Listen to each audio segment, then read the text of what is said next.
The state's top prosecutor is asking a judge to dismiss Alex Murdaugh's current request for a new trial. And we just got this information into our newsroom. The Attorney General's office published its full response minutes ago, saying a request for a new trial based on evidence discovered after the fact cannot happen while Murdaugh is also appealing his conviction.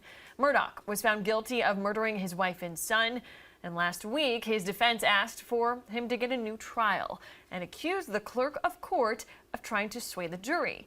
Now, the state says SLED is investigating those allegations, but so far, their evidence contradicts what the defense is claiming. Now, the state also takes issue with when the defense says they learned about the alleged jury tampering, but acknowledges that if the defense fixes these items in their motion, then the request could be heard by a judge.